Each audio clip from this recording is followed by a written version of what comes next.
Dear friends, സംസ്ഥാനത്ത് ഇന്നലെയും മഴ ഒഴിയാതെ പെയ്തുകൊണ്ടിരുന്നു. അതിശക്തമായ കാറ്റും ഇടവിട്ട് കനത്ത മഴയുണ്ടായിരുന്നു.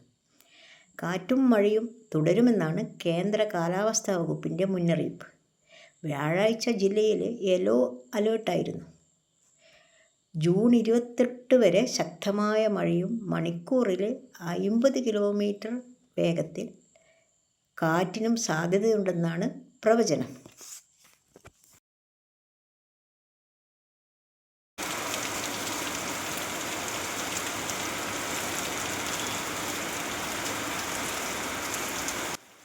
എടവപ്പാതി ഇക്കുറി തുടക്കത്തിൽ തന്നെ തുള്ളിക്കുരുകുടമായി പെയ്തുകൊണ്ടേയിരിക്കുകയാണ്.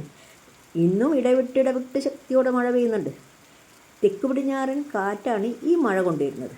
അതുകൊണ്ട് ഇതിനെ തെക്ക് പടിഞ്ഞാറൻ കാലവർഷം എന്നും മലയാള മാസത്തിലെ ഇടവമാസം പകുതിയോടെ മഴ ശക്തിപ്പെടുന്നതുകൊണ്ട് ഇതിനെ ഇടവപ്പാതി എന്നും പറയുന്നുണ്ട്.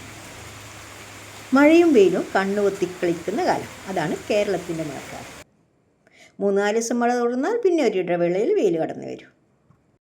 രാജ്യത്തെ ഭൂരിപക്ഷം കൃഷിയും മൺസൂണിനെ ആശ്രയിച്ചാണല്ലോ നടക്കുന്നത്. ഇപ്രാവശ്യം കാലവർഷം നേരത്തെ എത്തിയതുകൊണ്ട് തന്നെ കർഷകർക്ക് കൃത്യസമയത്ത് വിത്ത് വിതക്കാനും സാധിച്ചു. ഇവിടെ 3-4 കുറ്റ്യാടി തെങ്ങിൻ തൈകൾ, പിന്നെ അതുപോലെ തന്നെ നഴ്സറിയിൽ നിന്ന് എത്തിച്ച സ്ട്രോബെറി പേരത്തൈ, പിന്നെ നമ്മൾ സ്വന്തമായി വിത്ത് പാകി മുളപ്പിച്ച 25ഓളം കവുങ്ങൻ തൈകളും ഒരു മഴച്ചോർച്ച നോക്കി നടാൻ തയ്യാറാക്കി വെച്ചിരിക്കുകയാണ്. മഴക്കാലം എന്നും കൃഷിക്കാലം തന്നെയാണല്ലോ. അതായത് വിത്തും കൈക്കോട്ടുമായി മണ്ണിലേക്ക് ഇറങ്ങാനുള്ള സമയം. ഈ മിഥുനമാസത്തിൽ തിമിർത്ത് മഴ പെയ്യുമ്പോഴാണ് തെങ്ങ്, കവുങ്ങ് എന്നിവയ്ക്ക് തടമെടുത്ത് വളം ചെയ്യുക. അതായത് ഒരു തെങ്ങിന് വർഷത്തിൽ 4 തവണകളായി വളം നൽകുന്നുണ്ട്. അതിൽ 1/3 ഭാഗവും ഈ മെയ് ജൂൺ മാസങ്ങളിൽ പുതുമഴ ലഭിച്ചു തുടങ്ങുന്നതോടെയാണ് നൽകുന്നത്. ഇടയ്ക്ക് ഒരു ചോർച്ച കിട്ടിയപ്പോൾ മെല്ലെ പറമ്പിലോട്ടിറങ്ങി 2-3 പഴുത്ത വരിക്കച്ചക്ക പറിച്ചിട്ടു. കൂട്ടത്തിൽ ഒരു പൂവൻകൊല. ഈ മെയ് മാസാവസാനം തടമെടുത്ത് വെച്ചതുകൊണ്ട് നമുക്ക് ഈ വാഴത്തടിയും ഇലയും പച്ചിലയും ഓലമടലവും എല്ലാ ജൈവാവശിഷ്ടങ്ങളും ഇട്ട് നിറയ്ക്കാൻ പറ്റി. ഈ മഴവെള്ളം നമുക്ക് പല രീതിയിൽ ഭൂമിക്കടിയിൽ കരുതി വെക്കാം. കൃഷിയിടത്തിലും പുരയിടത്തിലും പല സ്ഥലങ്ങളിലായി മഴക്കുഴികൾ ഉണ്ടാക്കിയും ഒഴുകിപ്പോകുന്ന ജലം തടഞ്ഞു നിർത്തുന്നതിനായി ചാലുകൾക്ക് കുറുകെ ജൈവ തടയണകൾ നിർമ്മിച്ചും പിന്നെ ഇതുപോലെ മണ്ണിൽ ചപ്പുചവറുകൾ പുതയിട്ട് ജലാകരണ ശേഷി കൂട്ടിയും വെള്ളം ഭൂമിക്കടിയിൽ കരുതി വെക്കാം. ഈ പുതിയിടൽ മണ്ണിൻ്റെ ജൈവാംശം വർദ്ധിപ്പിച്ച് കരുത്തുള്ള തൈകളെ മുളപ്പിക്കാനും കഴിയും.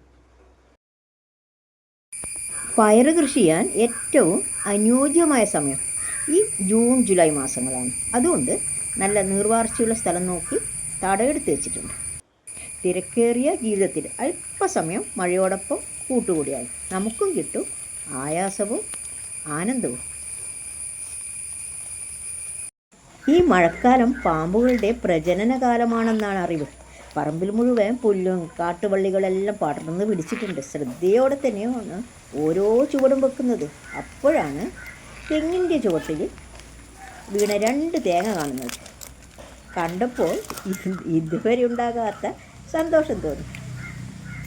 അങ്ങനെ തേങ്ങയും മാങ്ങയും ചക്കയും വാഴക്കൊലയും എല്ലാം അടുക്കളയിലെത്തി. വളരെ സന്തോഷം. മറ്റൊരു സന്തോഷവും കൂടി പങ്കുവെച്ച് ഈ വീഡിയോ അവസാനിപ്പിക്കാം. 2018 ജൂൺ മാസത്തെ ഒരു മഴക്കാലം.